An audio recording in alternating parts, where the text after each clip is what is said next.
everyone. Welcome to Mentors for IAS. I'm Dr. Arjun Bopanna. We've been discussing about theorists, and we are doing a rapid revision on various important theorists that is there in your syllabus. In the previous video, we did structuralism. In today's video, we will talk about psychological anthropology. That means the study of how culture influences personality and how personality influences culture.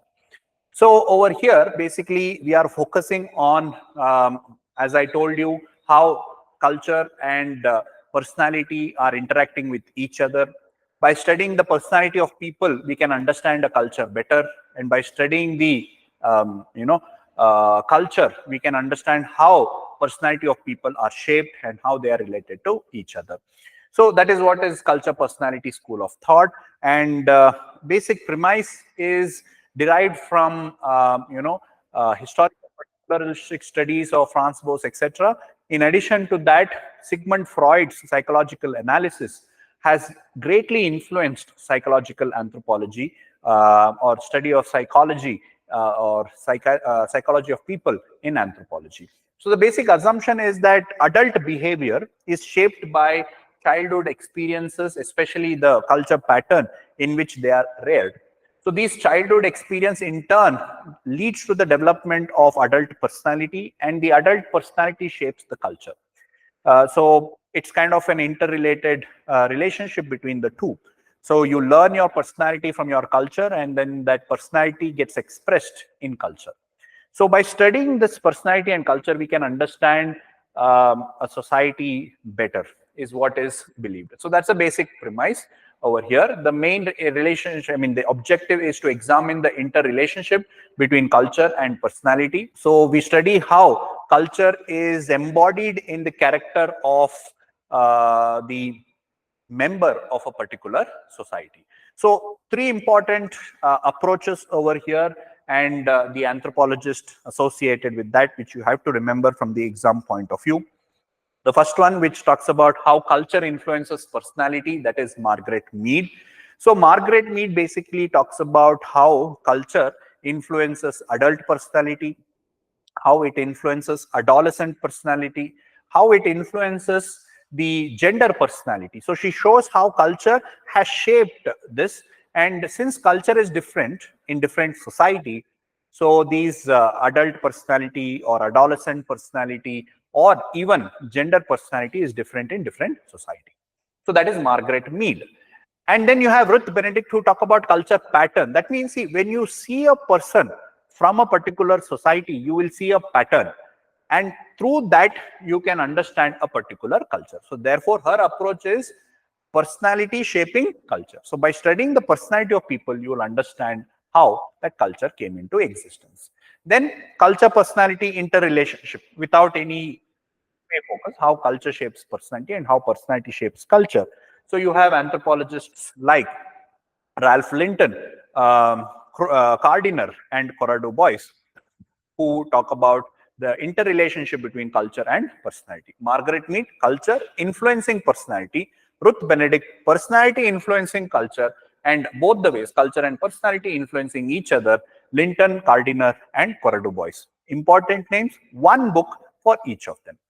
All right, so as I told you, Margaret Mead talked about adolescent personality in her book, Coming of Age in Samoa. She talked about how adult personality is shaped through childhood training in her study of Manu's society.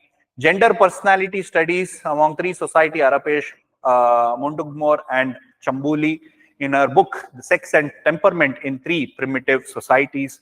So all these are very important case studies that you will be writing to elaborate her argument to show that how personality of people is shaped by culture. On the other hand, Ruth Benedict talk about culture pattern. So this culture pattern is basically like how, the clothes, how my shirt has a pattern. Same way, culture also has a pattern. And how do you get to know this pattern? By studying people's personality. And she says there are two personalities, mainly Apollonian and Dionysian personality. And by studying the personality, we will be able to know the culture of that particular society, right? So she talks about, Ruth Benedict talks about the pattern, and she says that there are distinctive, recognizable pattern, which she calls as configuration. So every culture has a central summative principle, which is called as the genius or the ethos, and that can be understood by studying the personality of a person who is born and brought up in that particular society. So that is what she does. And she says there are two personality, Apollonian and Dionysian. She explains that in her study of the Pueblo Zuni of New Mexico, Dobu and Melanesia of Quakiti. So through these studies, she has been able to show how by studying the personality of people, you can study the how personality has an influence on culture. And this later on has a huge influence in national character study, where anthropologists can understand the character of a particular nation by studying the personality of people. This was essentially very useful, especially during the World War II, when America wanted to study their enemies. So anthropologists were used to study the enemies, understand their personalities, culture, etc. So that's national character studies. So both Margaret Mead, Ruth Benedict have been criticized. So you need to remember the criticism. That means it lacked empirical rigor, both of them, because when anthropologists revisited the societies that they studied, they found very different, they had a very different experience than what was written by Margaret Mead and Ruth Benedict. So therefore, their studies, because they're talking about the personality of people, and it does not leave any hard evidences. So therefore, their studies have been criticized as being subjective and being overtly generalizing. That means with limited information, they try to generalize. See, for example, when Margaret Mead studied adolescent personality, she found that the American girls at the adolescent age are very rebellious. But the native society that she studied, okay, so both of them have been criticized in this way, like overgeneralization. Then also cultural determinism. That means they underestimated the biological and individual factors, because they said everybody in that particular society will have that particular personality. So individual variations, biology as a factor of shaping personality, etc., were kind of neglected. And a very simplistic dichotomy and things like that were not Apollonian versus Dionysian. There can be in between that personality was not taken into consideration, etc. So try and remember these critical points for them. Then another anthropologist, Ralph Linton, who talks about basic culture, where he talks about how culture shapes the basic personality of people. So he attempted to show how personality is formed in a particular situation in a particular society. He showed how personality influenced cultural behavior. Another anthropologist, Gardiner, very important, where he talks about basic personality. It is useful because he talks about the relationship between culture and personality. He shows that how culture leads to the formation of basic personality, and basic personality in turn shapes the culture. So, for example, he talks about or he divides the culture into primary and secondary institution. He says that the primary institution is responsible for the formation of basic personality, and then the basic personality gets reflected in secondary institution of culture. Okay, so this is what he says. So he says that there are primary institutions like environment, economy, social institutions, etc., which leads to the formation of basic personality. Then that basic personality gets reflected in secondary institution. So this is how culture and personality are related to each other. So primary institution is useful in the formation of basic personality, and the basic personality gets expressed in secondary institution. So using examples in various societies, he was able to show that how culture and personality are shaped. Thus, culture reflected in personality, personality gets reflected in culture. Then you have he goes on to explain the basic constituent of basic personality, basic constellation or ideal constellation, security system, id, ego, super ego, and attitude towards supernatural being. Very important. Read the description in your notes to get much more detail.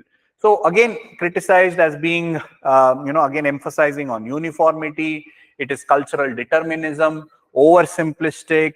Again, the methodologies were criticized because different anthropologists have found different, information when they went and revisited their explanation, their societies that they studied. And the last anthropologist that we study in psychological anthropology is Boyce, and her theory is on modal personality. It is almost similar to basic personality, since her result was based on statistical analysis of people's personality. It is called as modal personality, where majority of the people's personality falls in that personality. Therefore, it is called as modal personality. So in her study of allures, she talks about that. In her book, The People of Allure, she gives her concept of modal personality. So if we just recap, in culture personality school, we have Margaret Mead, Ruth Benedict, who talk about the culture influencing personality, and Ruth Benedict, personality on culture, culture pattern. So all that is very important keywords that you have to remember. Like Boyce, the keyword is modal personality, where she used statistical testing in order to come up with a psychogram that described the most prevalent personality. The most prevalent personality is the modal personality. Okay, so it is a refined version of her teacher Hardiner's basic personality, which is based on statistics. Again, these modal personality, etc., is criticized as being overtly generalized. There is bias and being culturally deterministic, inadequate sampling, and also they used Western psychological techniques to analyze simple and primitive society, which does not really give accurate analysis of psychology of primitive people. So this is how psychological anthropology have contributed towards anthropology as a discipline. Now, this had a application also, which is, as I told you, national character study. So this is nothing but study of personality of the entire nation. Okay, so like how a community or a society can have, the people of that society can have personality, the entire nation also can have personality. That is national character study. So which is the study of character of a nation as embodied by its inhabitants. Okay, so by studying the national character, we will be able to understand the character or the character formation of civilization of a national territory or a place. So you describe, analyze, interpret the characteristic behavior pattern and personality trait of a nation. Okay, so it was used to analyze enemies or countries which could not be studied using field work. It was useful even today to in business and marketing, where trying to understand people's or the personality of another nation, they will be able to help and market their commodities and products, etc. So this way, national character studies has found application and are very frequently used even today. And it has been criticized because the technique that was used to national character study is a technique that was used to study simple and primitive society. There are sampling errors. It may lead to racism. It is ethnocentric, questionable assumption, absence of replication of observers, because when others study it, they come up with a different result. So basically, this whole method is very subjective. If you saw that overall, these are some repeating terms that we use while criticizing the psychological anthropology. So subjective, ethnocentric, overtly generalization, cultural determinism was neglected. So all these things are repetitively used, and you can also use it while writing your answer for criticizing culture personality school. Okay, so this is about culture personality. I hope it was useful.